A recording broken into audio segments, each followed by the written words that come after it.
Hi and welcome back to Cheeky Crypto. Today guys, we're going to dive into some technical analysis on XRP. And so we're going to take a look at the weekly, the daily and the hourly to see if there's small time volatility is likely to continue. Guys, as we get into this TA, if you find it useful and informative, then hit the like button. I really do appreciate that. If you are new, why not subscribe, tap the bell, select all notifications, and in doing so, you will not miss another update. Right, with all that out of the way, let's dive into this brief TA for XRP. We're going to start things off with this weekly chart, guys, just to highlight how the structure has been performing so far. Obviously, it's not really in line with many of these other altcoins, considering everything that is going on with Ripple and the SEC. But nonetheless, we have definitely had a good motion to the upside so far.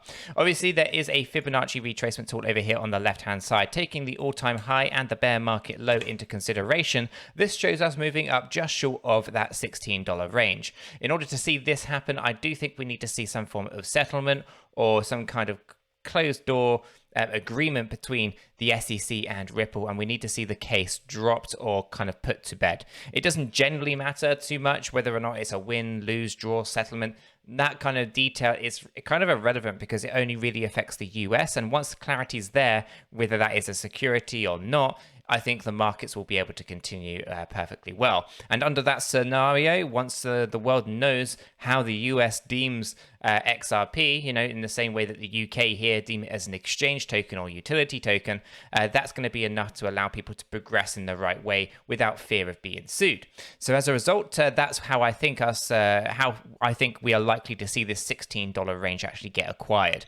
Without that clarity, or that lawsuit kind of being put to bed, I don't think we're necessarily going to push this far, and in which case we have to use current performance to help us understand how high we are likely to push by the end of the bull run. So under scenario A here, we obviously have 1,381% in gains to take us up to $15.91, okay, from the current position. So that's pretty good. But obviously, as I said, it would require us to have that lawsuit put to bed.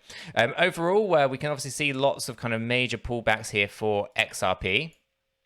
So the first one obviously was the lawsuit that 𝗕𝗘𝗪𝗓 dropped on us. That's this huge drop just here. This was a fantastic opportunity to basically buy up some more XRP. I obviously took advantage of that. I know Chris took advantage of that. It was a fantastic opportunity considering everything that we knew about XRP, and the likelihood of it being classed as security is just laughable almost.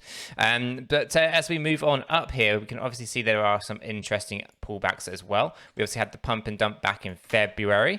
We have Bitcoin's pullback and the market pullback again bring us down to some fantastic opportunities to gain dollar cost average better positions. And then we had this recent kind of push back to the upside. And again, we've just traded sideways, Bitcoin volatility in the middle here as well. Ultimately, we're pretty well positioned with a nice overbought area on the stochastic. And again, at this point, we'll continue to hopefully trade sideways after a small pullback here and allow us to come back into the overbought area as we continue to make progress to the upside. So overall, there isn't a lot of structure when we talk about how the weekly chart is forming, and not in line with Elliott theory or anything like that. But obviously we can explain each of these and understand what was going on there and why retail investors were being shaken out of the market, and potentially where we are heading now after a major pullback like this or a major pullback like this one. We have seen a significant push to the upside overall. So again, not too bad and very much in line with my expectations for where we are heading. So when we actually jump down into our daily view, here we can obviously get a bigger view of what is going on, right? So we'll start things off with our Fibonacci retracement tool, okay? So we obviously have our high point that was achieved up here on the 14th of April, okay? We then see the pullback with almost a double tap to the bottom, although theoretically the lowest actually was the 22nd of June, okay? So we take into consideration all of that as your performance. This actually then shows us that we could potentially see, based on current performance, $6.68, okay? So obviously vastly different to that of what we see on the all-time high to bear market low scenario. So based on the performance that we've seen currently, i.e. we still have a lawsuit going on, uncertainty, not listed on exchanges, that's where we kind of get that $6.68 from, okay? So that's an interesting kind of area I think that we should be, looking forward to regardless. And obviously under better circumstances, we could potentially be looking forward to $16. Okay, it's that point in the video where we want to talk about being safe in the crypto space. We see a lot of scam activity and want to ensure our cheeky community are as safe as possible and prevent anyone from losing their crypto. There are many different scams in this space, but one of the most common and easy to avoid are those hacked wallets and exchanges being hacked themselves. This is where hardware wallets come in. When it comes to choosing a crypto wallet, there is no perfect solution. And no matter which kind of wallet you do choose, if you don't understand the basics of security, you can still become a target of bad actors. Now, like I said, we like hardware wallets because they minimize the risks that we cannot control, such as major data breaches at cryptocurrency exchanges or malware that exploits the zero-day vulnerabilities in mobile and desktop operating systems. To be clear though, hardware wallets are not perfectly safe. They will give you an added level of security and protection though. We do like to use the ledger devices. We have Ledger Nano S and X on this channel, and these are for a good bang for your buck when it comes to keeping your crypto safe and secure. There are two models, the Ledger Nano X and the Ledger Nano S. The X uses Bluetooth and can be used with your mobile, where the Ledger Nano S, it does require you to actually plug it into a laptop.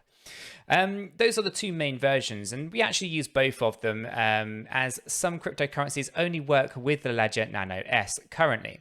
The Ledger Nano S is smaller, however, with a limit on the amount of different coins that you can hold, whereas the Ledger Nano X can hold up to 100 different cryptocurrencies. You often find yourself having a trade-off between the kind of hardware wallet that you want to buy and obviously the ones that do everything you absolutely need them to do. Now, when it comes to cost and availability, I do find that Ledger is a little bit easier to kind of come by and is more affordable to the everyday individual and investor. When it comes to buying a hardware wallet, we do suggest you research the different types and brands, and I cannot stress this part enough. Only order directly from the manufacturer, as there are many fake hardware wallets out there. If you are interested in a hardware wallet, there is a link to Ledger's official website in the description below.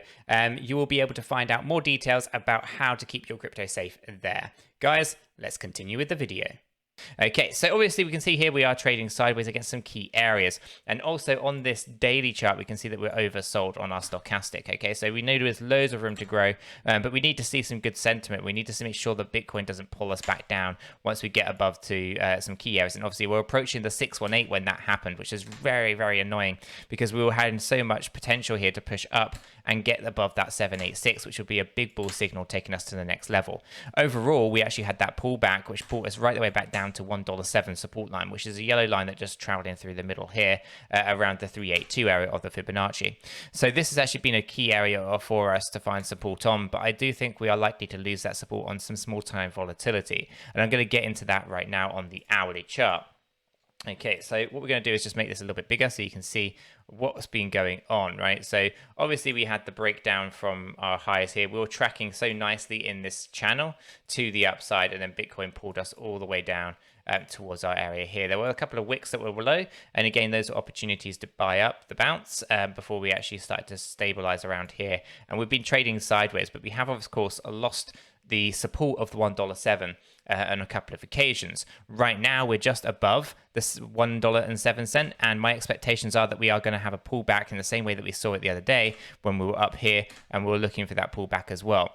Right now, looking at the market and the amount of fear that's in the space, I'm unsure as to whether or not the $1.06 is likely to hold. Instead, I'd say look for $1.05 and potentially even wicking down to the $1.04.